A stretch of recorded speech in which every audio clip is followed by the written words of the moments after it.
Good morning, everybody. I have a question for you. Have you ever been doing something in your house or at work, at the store, and you hear someone telling you, meet me in the garden. Let's go out to the garden. You should go to the garden. I had a viewer on my last video give this post right here. And that really got me thinking. How many others hear in their mind, hey, meet me in the garden? So why don't we do that? Let's go meet him in the garden.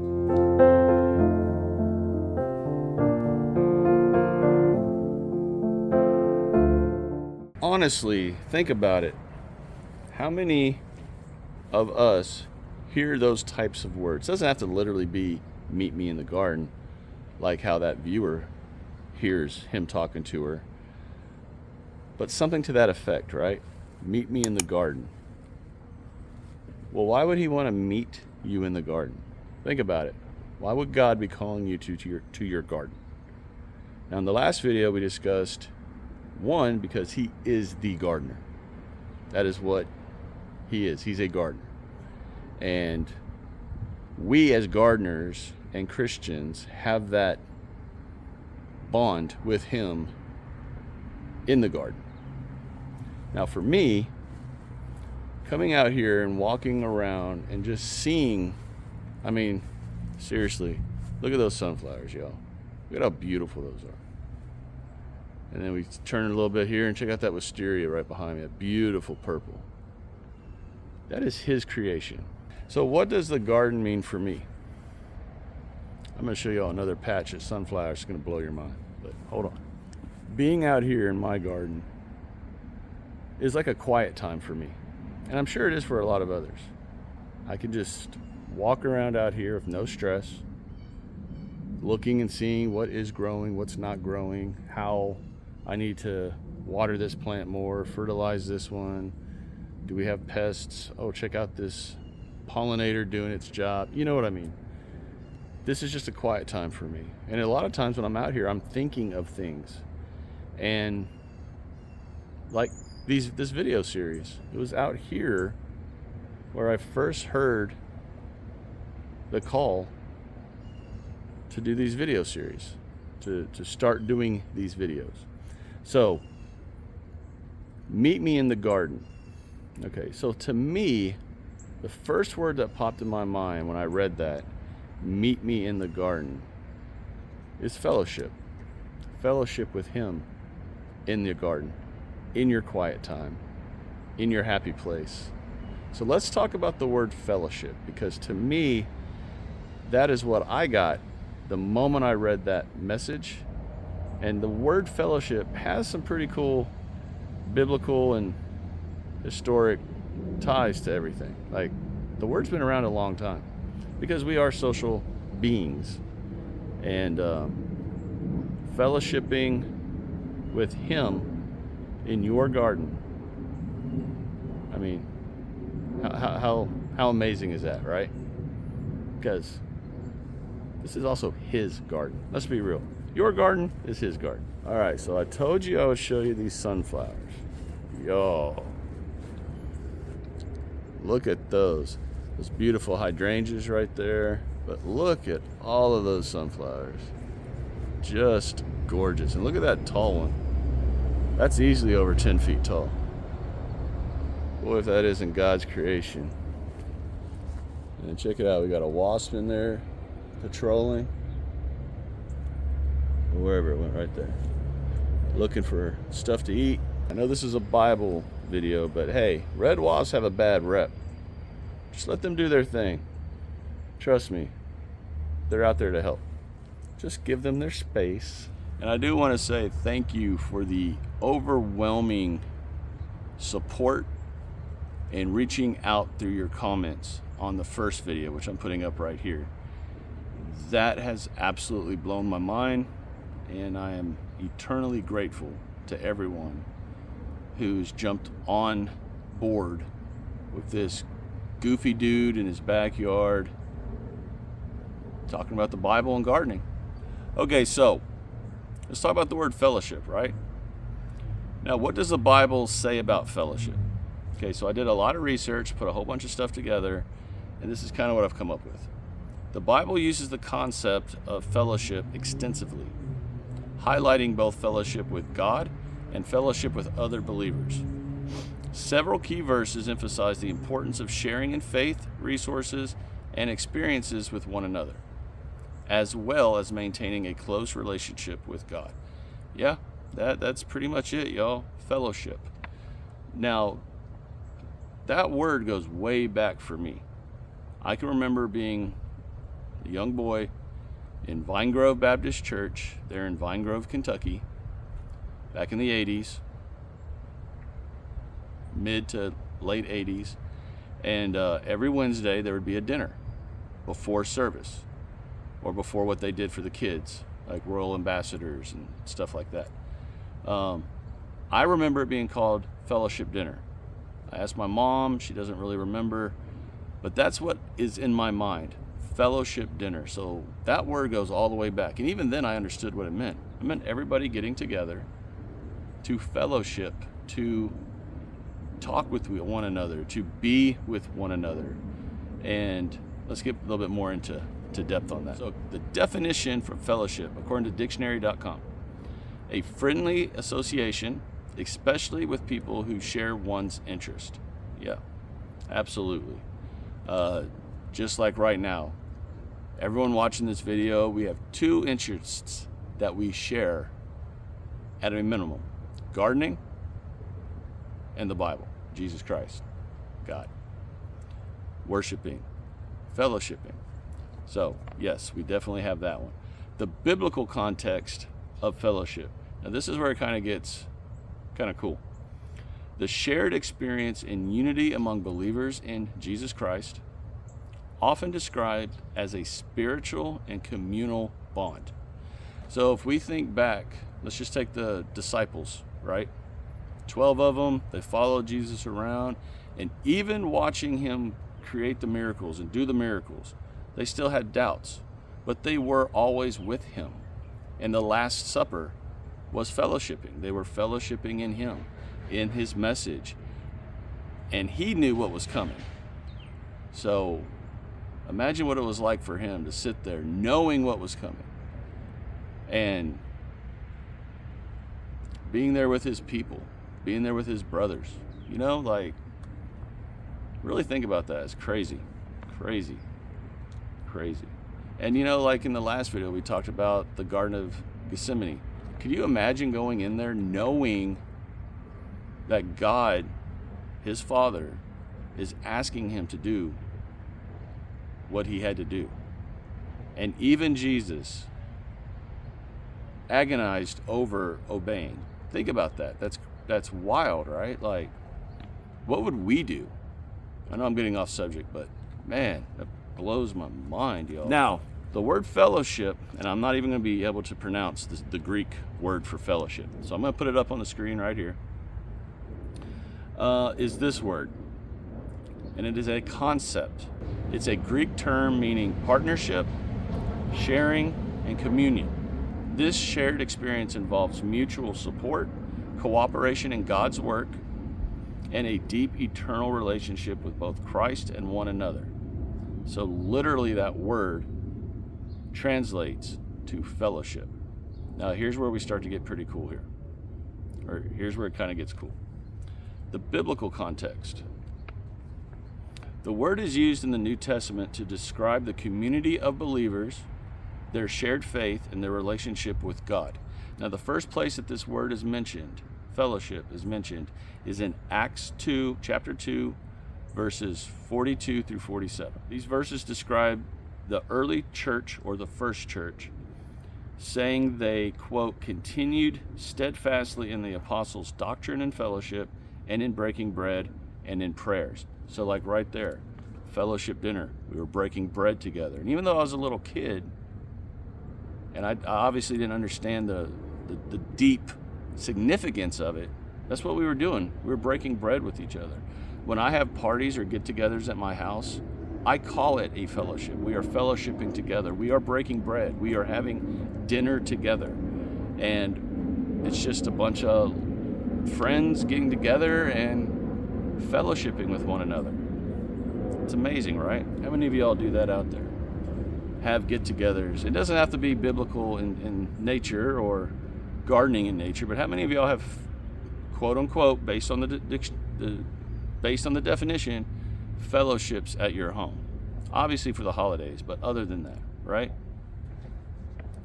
Now, I find the fact that the Bible starts talking about fellowship in the 5th book of the New Testament. Now, I know what you're going to say, Chad, that's like over half the Bible, deep into the Bible. Okay, well, the Old Testament is the Old Testament. The New Testament focuses on, and I had to write this down because I want to make sure I said it right. New Testament focuses on life, death, and the teachings of Jesus Christ. So the New Testament is all about what's to come. The Old Testament is the history, basically. In layman's terms. Now, why am I saying the 5th book is so important? Well, so if we talk about the first 4 books of the New Testament, Matthew, Mark, Luke, and John, those are all accounts of those disciples' time with Jesus. They're all unique views and versions of their time with Jesus, with his teachings. So the very next book is Acts. Well, is the Bible saying it's like a call to action? Like, here's what you need to do? I would venture to say yes. What does Acts really talk about? It talks and it recounts the early church, focusing on the spread of Christianity after Jesus' ascension to heaven. Okay, so think about that. The very next book after Matthew, Mark, Luke, and John is basically a book about what we need to do as a church or as followers in Christ now that Jesus is gone. I think that's significant.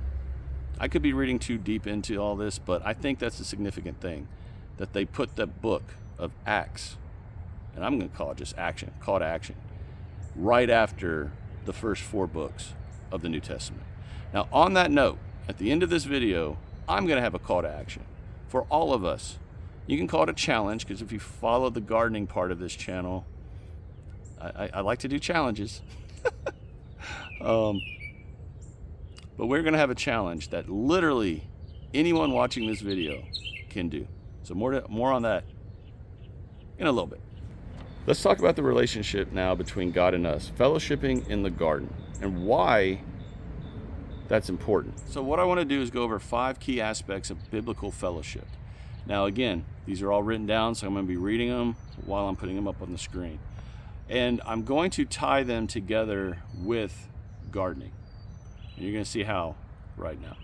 So the first one for fellowshipping, biblical fellowshipping, shared beliefs and convictions. Okay, so the biblical side of that. Fellowship is rooted in a common understanding of God's character, plan, and teachings. Well, yeah.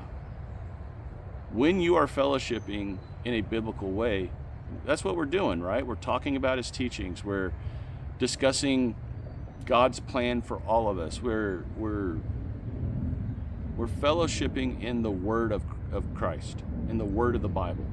And when you take that exact same thing and you flip it to gardening, again, let me read it. Fellowship is rooted in a common understanding of God's character, plan, and teaching. Okay, rooted in. How funny is that? Rooted, gardening. Come on, y'all. I can't make this up. We're already talking about gardening, even in the biblical sense. We all believe in gardening. That's our shared beliefs. Hearing the call. I mentioned in the last video that I venture to guess that pretty much everyone that started a garden had a call to do it. You heard something that made you get out there and start to undertake everything that goes with gardening. Even if it's just one simple little pot of your favorite tomato or pepper or whatever.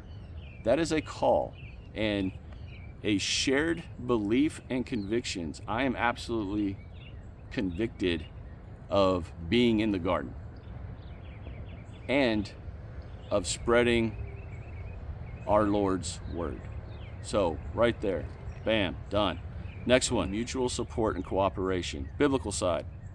Fellowship involves actively supporting and encouraging each other, sharing burdens, and working together to fulfill God's will. How many of y'all go to a church that has ministries where they go out and help people? Like where I am, we get hurricanes or really bad rains and floods. And a lot of the big churches have ministries where they will go out and help people that have been affected by the storm. When Hurricane Harvey came through this area, 6-7 years ago, whenever that was, I spent a day not 4 blocks from here helping homes that got flooded. Where my house sits, we didn't retain any water. That is right there. I mean, the definition of sharing burdens and working together. Now, we were helping everyone that we could, and I think that's a beautiful thing. Now, we're going to flip this into the gardening aspect. Encouraging each other. I try to encourage everyone in gardening. If someone has a question, I try to answer all the questions that I can. If I don't know the answer, I get the answer, and then I get back to that person, or at least I try really hard to. There's one channel that is a friend of mine who they started their channel by asking me for advice, and I was like, yo, I don't know anything to give you advice on. This was like, I think 3 years ago, and now I literally consider him a very good friend of mine. That is encouraging people in the gardening realm, because let's be real, if you're a gardener, you know that you can get totally bummed out gardening, because you get a lot taken out of you gardening. You get so excited about something, then everything dies. Well, that's discouraging, right? You need someone to pump you up, to get you going, to encourage you. So, right there, mutual support and cooperation. Well, y'all, these leaves are looking pretty not good right now. They were completely green yesterday. I have to add some fertilizer. But look at these red Chinese long beans.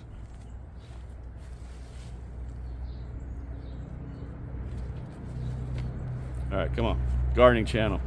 Gotta show some gardening, right? All right, third one, sharing in God's grace and blessings. Biblical side. Fellowship is a shared experience of experiencing God's love and blessings together.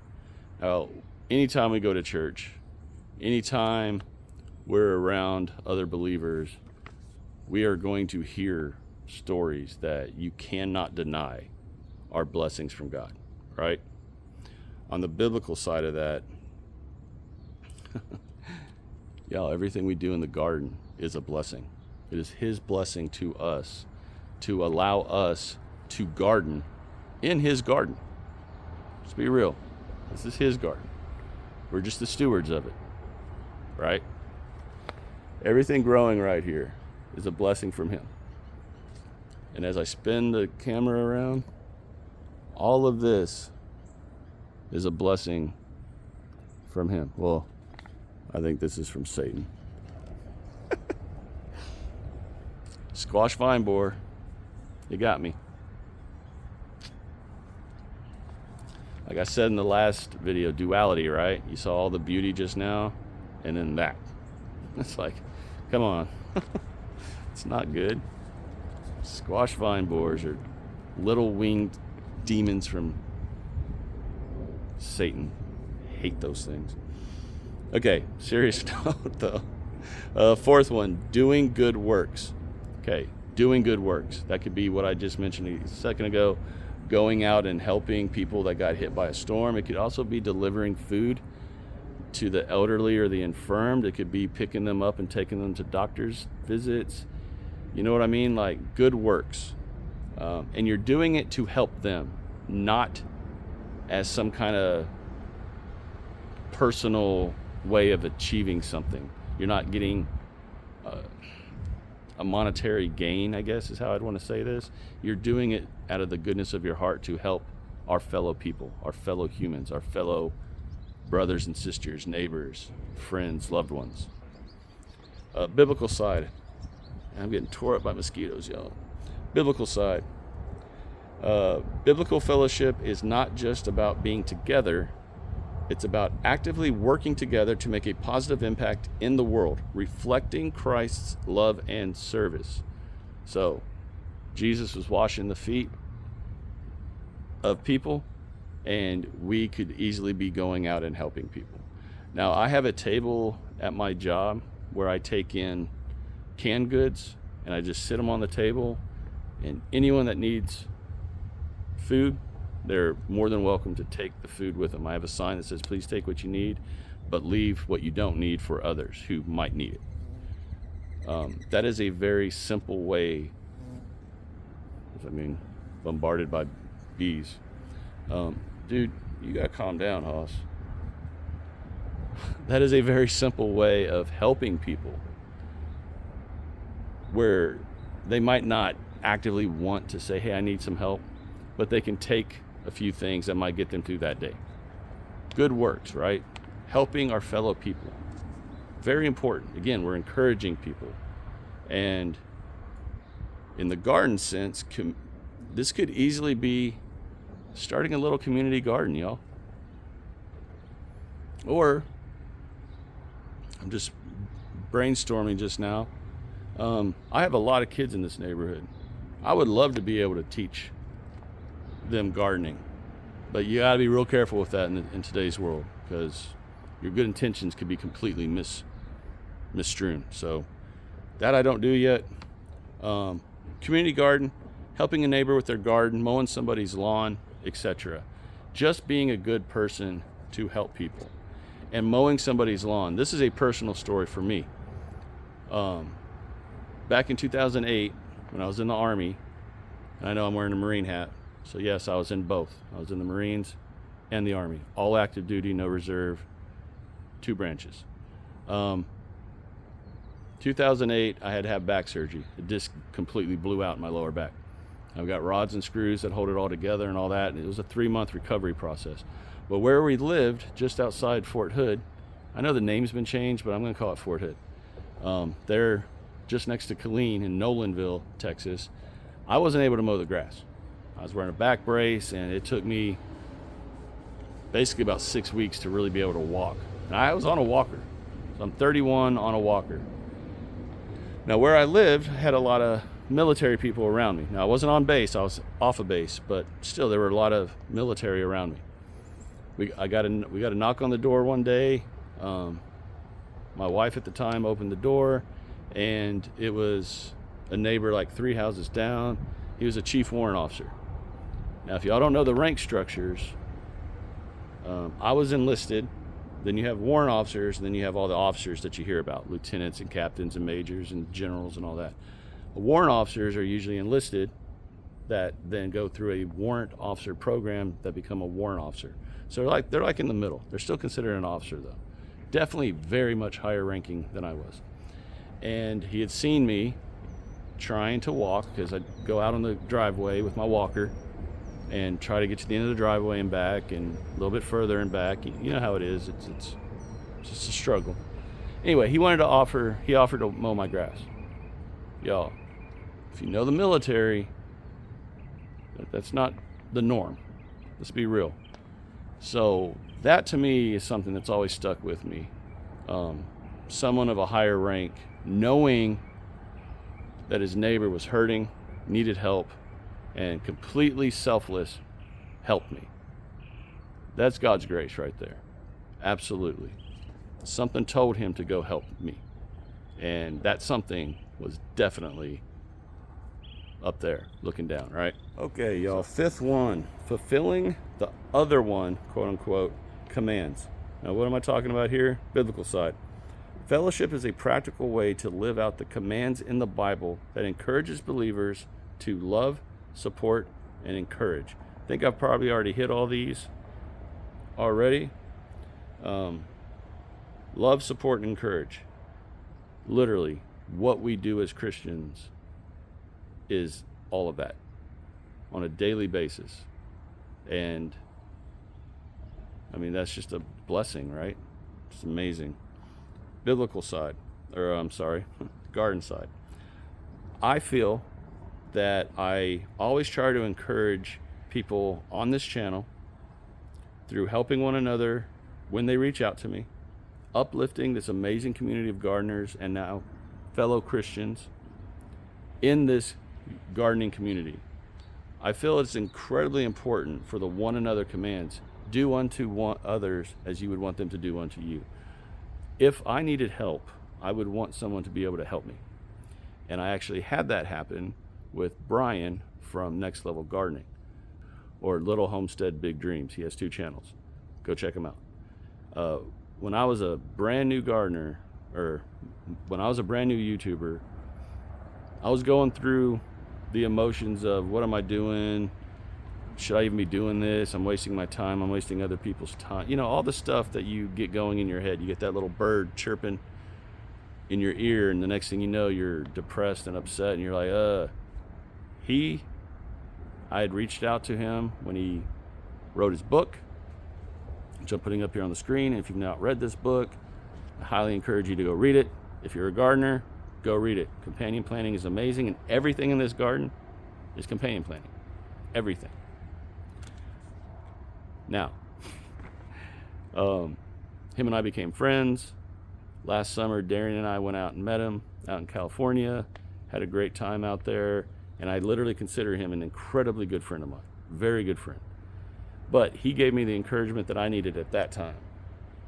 And I try to always pay it forward when anyone reaches out to me, especially beginner YouTubers who just have that need, that calling to start a channel. I am not about competition. I am about encouraging and helping each other. There are enough channels and different ways of teaching gardening on YouTube that we could always use more, right? And the way I say something might be the exact same things that someone else is saying it, but you want to hear it from them, or vice versa. I love YouTube. There's enough space in the gardening world for everyone to join in, and I encourage everyone that if you right now are watching this and you are thinking, man, you know what, he's talking about a call to gardening. Well, maybe I have the call to start a channel. Hey, reach out. I'll help. In any way I can, I will help. Okay, so we just got through the 5 key aspects. I know this video is going kind of long, but let me hit 3 more points and we'll be done, y'all. I mean, seriously, how beautiful is that right there? Man, cosmoses, y'all. Gorgeous. And I should have some other colored cosmoses popping up like soon. These are all volunteers from last year that dropped their seeds last year, went through the winter, and now are growing. You can't beat that. Okay, so I've just talked about all these aspects of the Bible and fellowshipping in the Bible. Let's talk about some verses in the Bible that support these aspects. So we talk about 3 verses really quick. First we're going to talk about is 1 John chapter 1 verses 3. And I'm reading from the new NIV Bible. You may also have fellowship with us. Believers can share in the author's experience of Christ through his ministry. Right there, that is literally saying the word fellowship, talking about how we need to continue being together, fellowshipping in his word. And I did a little synopsis of that. This verse emphasizes fellowship with God through Jesus, stating that those who walk in the light have fellowship with one another. Y'all, that can't be more true. Think about when you're having a down day and somebody comes along, or you read something, or you just happen upon a YouTube channel that seems like he put in your feed. Think about that. That is us walking with each other in the light. Absolutely beautiful. Okay, the second one, Hebrews chapter 10, verses 24 and 25. Let us consider how we may spur one another on toward love and good deeds, not giving up meeting together, as some of us are in the habit of doing, but encouraging one another, and all the more as you see the day approaching. So beautiful. Don't give up on meeting together. Encourage each other to basically, let's stay together even though we know what day is coming or the next day is coming and all the stress that's coming. Stay involved with each other. And in the gardening sense, think about that. You have to be in your garden. Like, you have to be out here. You have to be looking at stuff. I've got plants that are dead that I have to pull out that were alive 3 days ago. You know, I've got a lot of beans and things I need to start harvesting, which is, you know, beautiful also. But you need to be in your garden. And if you could be in your garden with someone else, hey, all the more better, all the better, right? And if you're also talking about the Bible and God while you're gardening, hey, does it get any better than that? Okay, the final one, and I absolutely love this one. Proverbs chapter 27, verse 17. As iron sharpens iron, so one person sharpens another. Y'all, we need to be together when we are talking about something that is incredibly important to us. For me, and I venture to say everyone watching this, gardening. And also the Bible, Jesus Christ, and following his word. Now, if you're a mechanic, hey, same thing. If you're a baker, same thing. You need to fellowship with fellow people that you can be encouraged by, because that you can be encouraged by and that you can learn from. Because, or what I know, you might not know. And what you know, I might not know. So as we're teaching each other, we're like the iron sharpening each other. So fellowship, y'all. Fellowship, fellowship, fellowship. Find people that are like-minded like you and start fellowshipping with them. And I think if you can combine the two, then, I mean, how beautiful is that, right? Okay, and I do have a bonus one here. Psalms chapter 133, verses 1. How good and pleasant is it when God's people live together in unity? Now, obviously, we're not all living together. We're all across the world. But living together in this day and age could simply be what we do here on YouTube or other media sites, or even if you're in your local area. If you have groups that you can meet, that's amazing. Do it. If you only can watch videos on YouTube, you're still in a community, y'all. Now, we're not living together, but what does it say? How good and pleasant is it when God's people live together in unity? Well, what if it's when God's people fellowship in unity? It doesn't have to be in person. We are fellowshipping right now by watching this video. Or if you're watching other Christian videos or gardening videos, you are fellowshipping. And when you're commenting, you are definitely involved. You are engaged. You are asking questions. You are sharing advice. You are sharing stories. And that is the definition of fellowshipping, in my opinion, in this crazy digital age we live in now. Okay, at the beginning of the video, I mentioned something about a challenge, right? So I'm going to put out a call to action to everybody. This is going to be a fun one and very easy, and it's totally up to you to do. This isn't something you need to post on YouTube or show. This is something for you to do. This is a call to action to fellowship. Here's what I would love for everyone to be able to do, if you're able. I wrote this down, so let me just read it. I challenge everyone watching this video to fellowship with one or more people in your garden. Okay? Bring people into your garden. Could be your neighbor. Could be a person from church. Could be coworker. Bring someone into your garden. Okay? Fellowship with somebody in your garden. Do that. I'm not going to put a time limit on it, but that is my challenge and my call to action to everybody. Get someone in your garden. Talk to them about gardening, especially if they're interested in it. If they don't have any interest in gardening, but you have a common interest with the Bible, invite them into your garden to where you can talk to them about the Bible and show them how the Bible talks about gardening. You never know. You might convert someone who never even thought of wanting to garden to maybe want to garden. Encourage them to pick up one pot. Plant one thing. Plant it from seed, because we all know how excited we get when that seed pops through the ground. Encourage them in the garden. Fellowship with them in your garden. There's a million ways to do this. And like I always have said on this channel from the very beginning, get a kiddo involved in the garden. Now, fellowshipping with them would be a little different, obviously, than with an adult. But getting them involved in gardening, and if you can also relate to them how this is all God's blessing, then you're planting two seeds.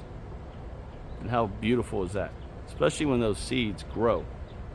It might take 30 years, 40 years, but if you plant that seed, you are planting the seed of not only gardening, but also of God, of Jesus. And remember, they go hand in hand. God is the gardener. So that's my call to action.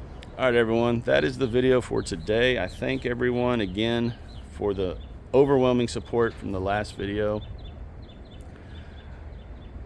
I have felt such a blessing upon myself in my life, having the reaction and the support of everybody.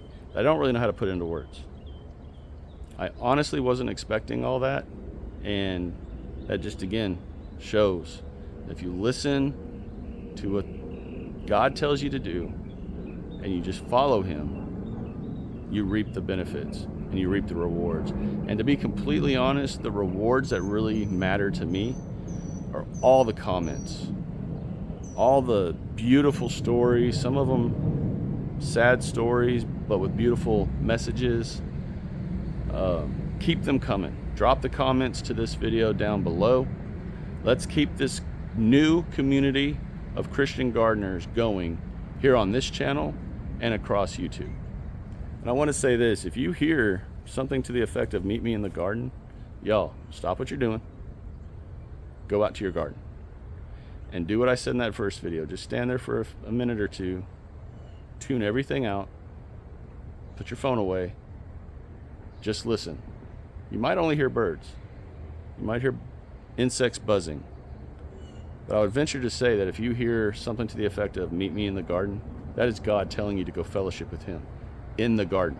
So, stop what you're doing. Take a few minutes, go out there, and listen to what he's going to tell you. Okay? All right, everyone.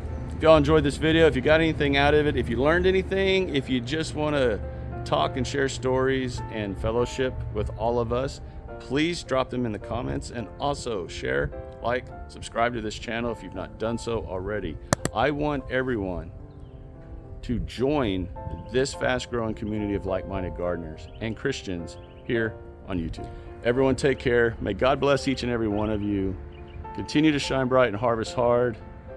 Listen to him. Meet him in your garden. And I'll talk to y'all again real soon.